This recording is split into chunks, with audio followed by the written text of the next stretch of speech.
Following his retirement from the Air Force, Lieutenant Colonel Bill Powley began teaching junior ROTC classes at Unicoi County High School in Erwin, Tennessee. It was his vision that established the flight program. That's Flight Lesson Instructional Grants Helping Teens. This allowed over 6,000 students to take to the air on orientation flights, with more than 110 solo flights. Over 2,000 flight hours accumulated on over 3,500 flights, while instilling professionalism, work ethic, and discipline in his students. The flight program is now in place at Sullivan South High School in Kingsport, Tennessee, where Colonel Powley provides the foundation for flight instruction, as well as pivotal scholarships for the students. His dedication to the students and program, while efforts as a teacher and mentor, has launched the careers of countless students while making a lifelong impact on their lives. Through action and accountability, Colonel Powley instills integrity into the students, embodied by his classroom motto, "Deeds, not words." In 2010, Colonel Powley was awarded the prestigious A. Scott Crossfield Aerospace Education Teacher of the Year Award by the National Aviation Hall of Fame. That same year, he was the first recipient of the Aviation Person of the Year Award by the Tennessee Aviation Hall of Fame. In 2011, he was selected as the recipient of the Career Contributions to Aviation Award by the State of Tennessee Aeronautics Division. Colonel Powley is a graduate of the Air Force Academy and a Vietnam veteran fighter pilot with extensive experience in the F-4, A-7, and F-16 aircraft, totaling 347 combat missions.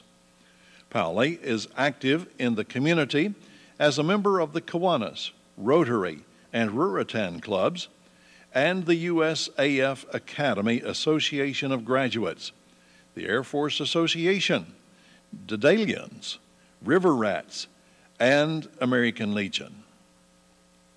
For his extraordinary and enduring service and contributions to aviation for Tennessee, our nation, and the world, and for his service to our country, Herbert W. Bill Powley is honored by and inducted into the Tennessee Aviation Hall of Fame this 9th day of November, 2013. Ladies and gentlemen, a big hand for Colonel Bill Powley.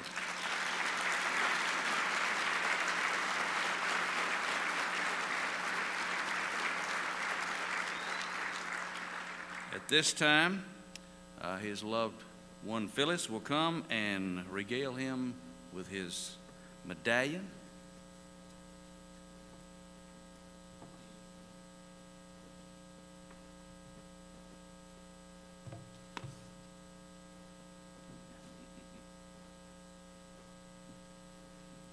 Bill, first let me present you with this plaque. Thank you. And you may stall the day. Real big hand. Did you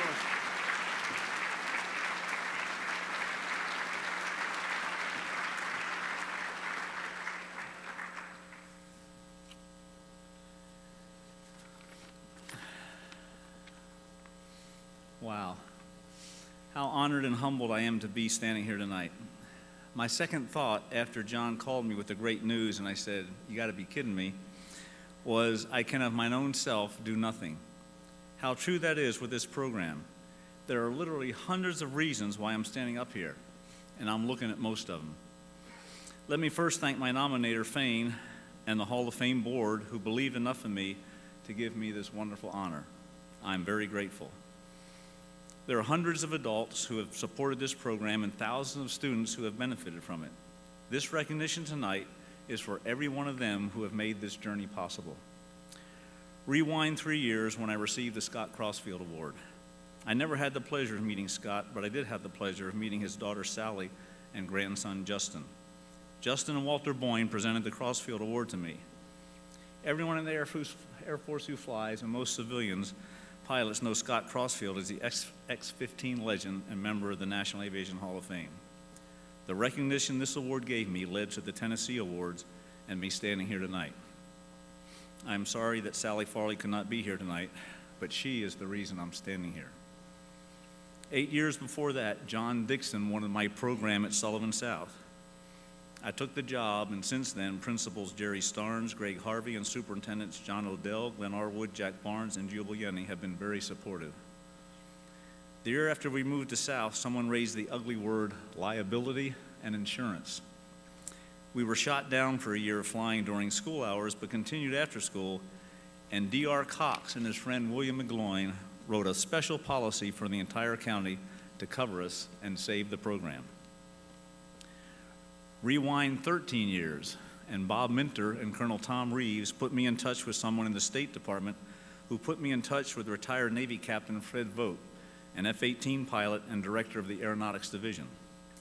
I came to Nashville, and after exploring the superiority of the F-16 over the F-18, discussed our program with Fred, and he thought it had merit.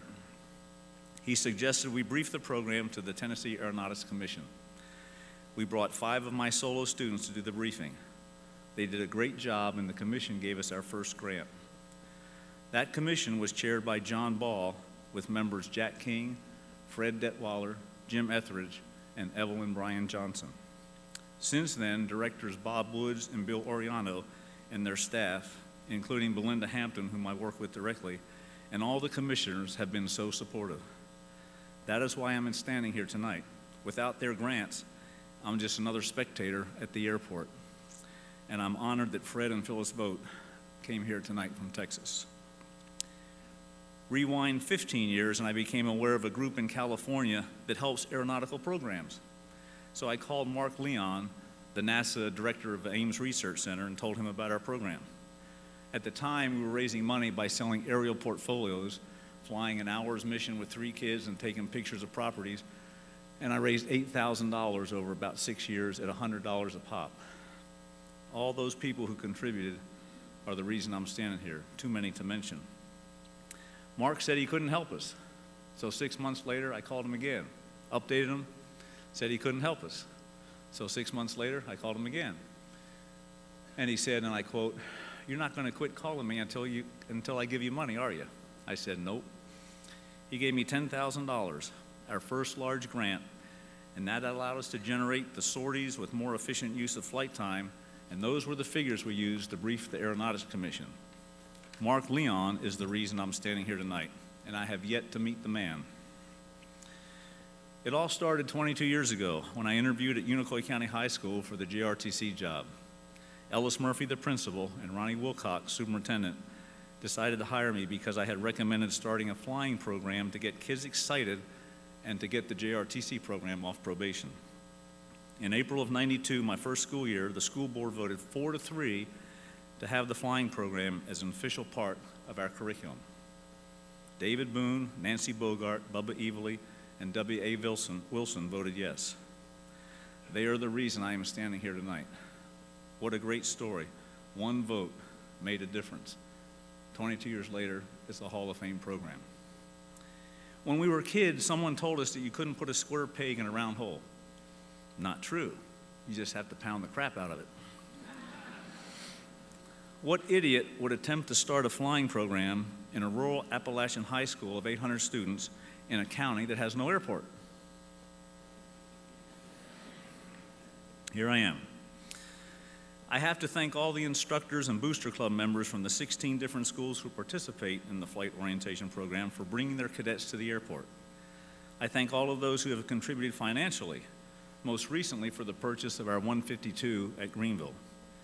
While I can't mention them all, I would like to mention those who have contributed over $3,000. John Ball, Chris Hill, River Rats, Fred McCorkle, Norm Gaddis, who is an inductee, Nuclear Fuel Services, Jerry O'Connor, and NASA, and Scott Neiswanger. I thank my family for attending. my sons Bob, Bill, and grandson Vincent, my brother Ken, his wife Penny, and my nephew Jonathan, and his friend Christine. I thank my F4 buddy Doug Best and his wife Jan.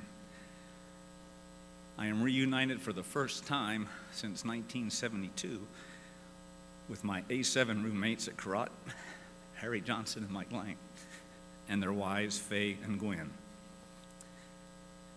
I thank all my friends from Tri-Cities Airport, especially Advanced Flight, Greenville, and Elizabethton for their support of this flight program. I thank all my former students, parents, and friends who are here. I now have my top 5 list. Got that from David Letterman. And I need to thank. Number 5 is Scott Neiswanger. No one has been a bigger fan than Scott, and he is kind of local up in Northeast Tennessee. But thank you for your financial and moral support and probably many other behind-the-scenes things that I don't even know about. 4th is Don Shawver, my co-worker at South. While I have been building the flight program, he's been doing 90% of the classroom work. Without his willingness to do this, I wouldn't be standing here tonight. At number 3 is Colby Mann. Colby was in our program for 4 years at South, was one of my commanders and a solo student. That description fits a lot of other kids. What makes Colby special is he came to our farm and helped me every Saturday and other days during the summer and special times to get 2 days worth of work done so I could go and fly every Sunday. He did that for 8 years. I've never met a harder worker than Colby, and he's the reason I'm standing here tonight. Number 2 is my co-conspirator in Flight Foundation, Fane Bennett. Fane has been with me the whole way. He gave me his oldest son, Seth, and sponsored him and his best friend, Justin, to be my first 2 solo pilots. He was my translator from military to school system lingo. And when I would want to say, "up yours," he would translate that to "thank you very much." We've come a long way since that first solo.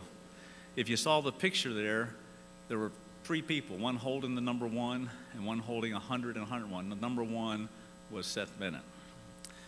And the number 1 reason I'm here tonight is my wife Phyllis. She is the reason I fly. When I met her in Hawaii, I was divorced, had been under great stress for 8 years, and was pretty sure I would never fly again. She was just what the doctor ordered and saved my life. Perhaps the reason I'm so passionate about flying is I'm doing something that I thought I would never get to do again. She does keep me humble, though. When John called and told me the good news, I could not wait to get home and tell Phyllis. When I told her I was being inducted into the Tennessee Aviation Hall of Fame, she said, "I thought you were already in." After the 0.5-second celebration, she asked if I needed remedial training on how to load and operate the dishwasher. Later that evening, I asked her, "Did you ever in your wildest dreams think I would be inducted into the Hall of Fame?" She looked at me and said, "You're never in my wildest dreams." Back to the dishwasher. She also told me I should say this, so I will. She says you should tell them that many of these kids, farmers, mountain men, moonshiners, but that's another story, came to school with their heads down and no chance of doing much in any way of college after high school. But you, and that's everybody here who supported this program, gave them the chance to look up and dream the impossible. Phyllis, you have been the wind beneath my wings. I gave a list of all the people who have helped me to John Black to have their names put on the back of the plaque. He took it to the engraver and said it could be done, but the font would be so small that you couldn't read it. So I said, just forget it. Sorry, but everybody is right here. Seriously. At a time when it seems hard to get things done, this program is a great example of what can be accomplished when you work together as a team. I am so proud of all of you, my team members, and really privileged to be able to be up here representing you. I need to mention 2 names, Bob Gomez and Bill Delaplane. They were 2 of my best friends who were taken away way too early. Bob was my roommate at UBAN. His name is on the Vietnam Wall, and I have been reunited with his family this past year after 43 years. It's a great story that I'm going to tell Monday at our Veterans Day program, and I thank the previous speaker for mentioning veterans. Bob's brother Richard, his wife Suzanne, daughter-in-law Holly, and grandson Ethan are with us tonight. Bill was my roommate and best friend at the academy. I was the one who presented the flag from Bill's coffin to his widow, Wanda, after he was killed in an F-111 crash. I have kept in contact with Wanda, and she has helped sponsor young ladies in honor of Bill's mom, Nancy. I've always thought that part of my drive was to make up for the loss of these two great patriots. I will tell you a story and then have a toast, so please charge your wine glasses while I'm telling this. Two people were standing in front of St. Peter. First person had on his cowboy boots, Levi's, leather jacket, and aviator glasses. He gave St. Peter his name and told him he had been an airline pilot for 35 years. St. Peter looked him up and said, "Here you are, here's your silk robe and golden staff, come on in." The second gentleman stepped up, gave him his name, and said he had been a preacher in the church for 42 years. St. Peter looked him up and said, "Here's your name, here's your cloth robe and wooden staff, come on in." While appreciative, the preacher was taken a little back and said, "How come the pilot got the better stuff?"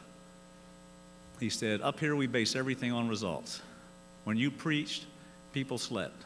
When he flew, people prayed."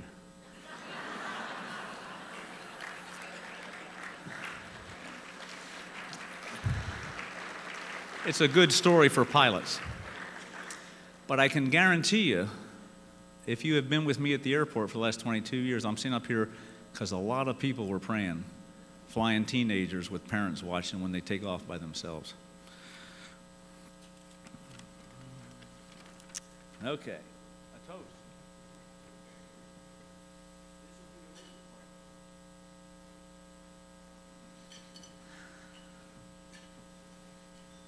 We'll teach you how to do toast, like the Air Force. A toast to we few, we happy few, we band of brothers. Hear, hear.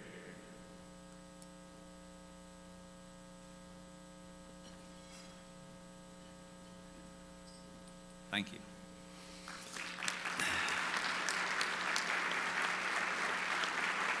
Not done yet.